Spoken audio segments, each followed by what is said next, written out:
సమగ్ర శిక్ష అభియాన్ సంస్థలో పనిచేస్తున్న ఉద్యోగులను విద్యాశాఖలో విలీనం చేసి రెగ్యులరైజ్ చేసి సమగ్ర శిక్ష అభియాన్ యూనియన్ నాయకురాలు వసుమతి డిమాండ్ చేశారు. సోమవారం జీవీఎంసీ గాంధీ విగ్రహం వద్ద చేపట్టిన 6వ రోజు రిలే నిరాహార దీక్ష ఆమె మాట్లాడుతూ తక్షణమే రాష్ట్ర ప్రభుత్వం ఉద్యోగులకు హెచ్ఆర్ పాలసీ అమలు చేయాలని, కాంట్రాక్ట్ అవుట్సోర్సింగ్ ఉద్యోగులకు సుప్రీంకోర్టు తీర్పు ప్రకారం సమాన వేతనం అమలు చేయాలని, పదవి విరమణ వయసు 62 ఏళ్లకు పెంచాలన్నారు.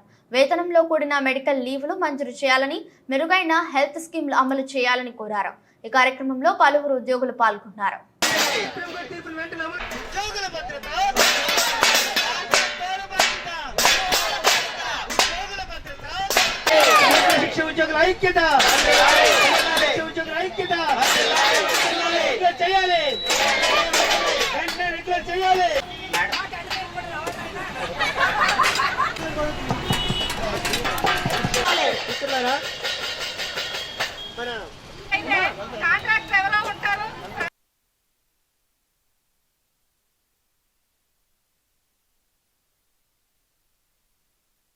రాష్ట్ర వ్యాప్తంగా మేము సమగ్ర శిక్షలో 25,000 మంది ఉద్యోగులం పనిచేస్తున్నామండి.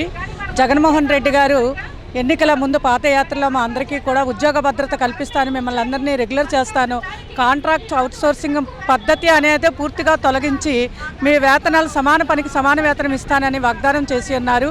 నేటికి 4.5 సంవత్సరాలు అయినప్పటికీ కూడా అతను తన మాట నిలబెట్టుకోకుండా ఎంతో ఓర్పుతో సహనంతో అన్ని పనులు చేస్తున్న మమ్మల్ని ఈరోజు రోడ్డు మీదకి లాక్కొచ్చారు.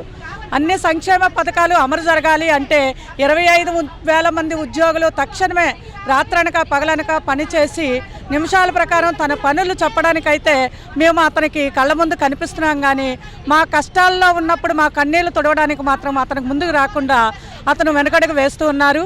ఈరోజు ఆర్థికంగా మా కుటుంబాలన్నీ కూడా ఎంతో వెనుకబడి ఉన్నాయి. పెరుగుతున్న ధరలకు అనుగుణంగా మా జీతభత్యాలు ఇప్పటికి పంచలేదు. అందువల్ల మేమంతా కూడా మా కుటుంబాలతో రోడ్డెక్కాల్సిన పరిస్థితిని ఆయన కల్పించారు. ఇప్పటికైనా ఆయన స్పందించి వెంటనే మాకు సమాన పనికి సమాన వేతనం చేసి ఉద్యోగ భద్రత కల్పించి వెంటనే మమ్మల్ని సుప్రీంకోర్టు తీర్పు ప్రకారం సమాన పనికి సమాన వేతనం ఇవ్వాలని, మమ్మల్ని వెంటనే రెగ్యులర్ ఉద్యోగులతో సమానంగా రెగ్యులరైజ్ చేయాలని చెప్పేసి మేము కోరుకుంటున్నామండి. ఇప్పటికైనా మా ఆకలి కేకలు వినిపించి మమ్మల్ని అసెంబ్లీకి మా అధికారులను రప్పించి వెంటనే మా సమస్యలు పరిష్కరించాలని చెప్పి మేము సభాముఖంగా కోరుకుంటున్నామండి.